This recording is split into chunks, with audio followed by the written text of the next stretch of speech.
Chapitre 2. Les applications linéaires. Définition.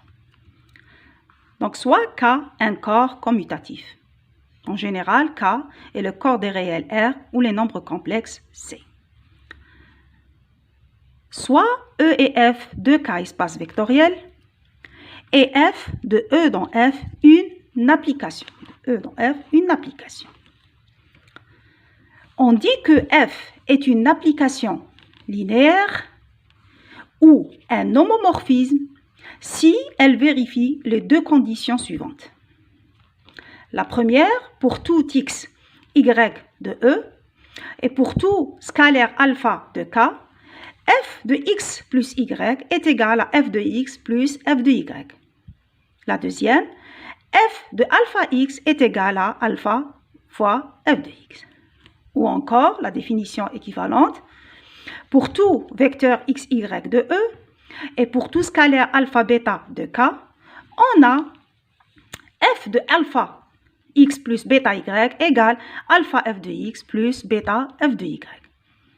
L'ensemble des applications linéaires de E dans F est noté L, E, F.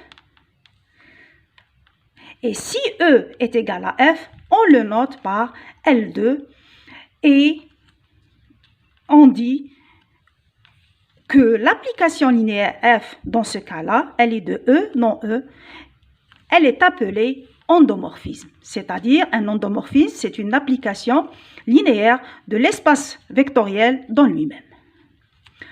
On appelle isomorphisme toute application linéaire bijective. C'est-à-dire, une application linéaire bijective est appelée isomorphisme. On appelle forme linéaire toute application linéaire définie d'un espace vectoriel dans le corps K. C'est-à-dire, une forme linéaire, c'est une application linéaire, mais son espace vectoriel d'arrivée est le corps K, c'est-à-dire R ou C. Dans votre cas.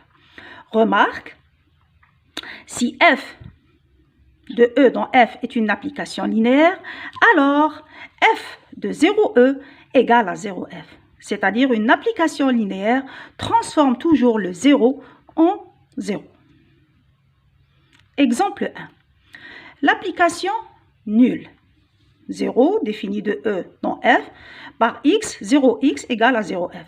Elle est toujours linéaire parce que c'est facile de vérifier ces conditions-là.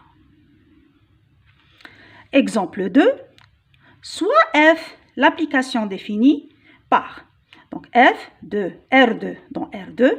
Donc on sait très bien que R2 sont des deux, R2 c'est un espace vectoriel sur le corps R. Et qui associe xy, f de xy égale à 2xy plus y et x moins y, c'est-à-dire 2 fois x plus y, et la deuxième composante, x moins y. Donc, montrons que cette application est bien linéaire. Donc, on va utiliser la condition équivalente. Donc, f est linéaire si seulement si pour tout vecteur x, y, x', y' de R2 et pour tout scalaire alpha, bêta de R, il faut que f de alpha x, y plus bêta x', y' soit égal à alpha f de x, y plus bêta f de x', y'. Donc, f de alpha x, y plus bêta x', y' est égal à f de alpha x plus bêta x', virgule, alpha y plus bêta y'. D'après la définition de l'application f, donc ceci est égal à 2 fois alpha x plus bêta x', plus alpha y plus bêta y', virgule, alpha x plus bêta x', moins alpha y plus bêta y'. Donc, on va décomposer ce vecteur sous la forme de somme de deux vecteurs. Le premier contient les x et y, et le second, les x', y'. Donc, ceci est égal à, alors, 2 fois alpha x plus alpha y, virgule, alpha x moins alpha y, plus 2 fois bêta x' plus bêta y', virgule, bêta x' moins bêta y'. Donc, le premier, il contient des alpha et l'autre, il contient les bêta. Donc, on fait sortir alpha parce que f, on fait sortir le alpha. Donc, ceci est égal à 2 fois x plus y, x moins y, plus bêta, 2 fois x' plus y', x' moins y'. Et ceci n'est que la définition de l'application f appliquée à x, y. Et là aussi, c'est f de x', y'. Donc, on obtient alpha f de x, y plus bêta f de x', y'. Exemple 3. Soit f, une application définie de R2 dans R2 qui associe x, y, f de x, y égale à x carré plus y carré, virgule x3 plus 1. La question, f est-elle linéaire?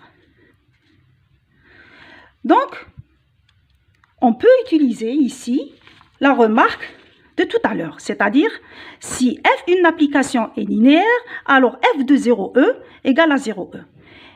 Et l'inverse, c'est-à-dire si on a f de 0e est différent de 0e, alors l'application f n'est pas linéaire.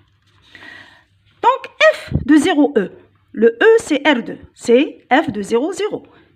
On remplace 0 ici, donc on va trouver 0, 1. Donc f de 0, 0 est égal à 0, 1. Donc on voit bien que 0, 1 est différent de 0, de R2. Et ouais, 0, 0. Donc l'application f, dans ce cas-là, n'est pas linéaire.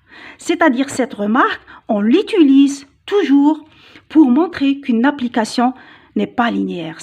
C'est-à-dire si f de 0 est différent de 0, on a directement l'application f n'est pas linéaire. Donc, maintenant, je vais passer à la notion d'image et de noyau d'une application linéaire. Alors, soit f une application linéaire de E dans F. L'image de F est l'ensemble F de E. Notez encore im de F, image de F. Donc, l'image de F, c'est un ensemble. On le note par F de E ou im de F. Comment il est défini? Im de f, c'est l'ensemble des f de x tel que x appartient à E. Donc, c'est un sous-ensemble de f. Le noyau de f est l'ensemble des vecteurs x de E tel que f de x égale à 0f. On le note par ker de f. Ker de f vient du mot en anglais kernel of f, c'est-à-dire le noyau de f. Donc, ker de f, c'est quoi? C'est x appartenant à f de E, tel que f de x égale à 0f. Donc, c'est un sous-ensemble de E. Remarque, donc on peut écrire ker de f d'une autre façon, n'est que l'image réciproque par l'application f de l'ensemble du singleton 0f. Donc, cette écriture ou cette écriture sont équivalentes. Alors, image de f est un sous-espace vectoriel de E. Ker de f est un sous-espace vectoriel de E. Donc, image, c'est un sous-espace vectoriel de f et le ker, c'est un sous-espace vectoriel de E. Voilà. Très bien.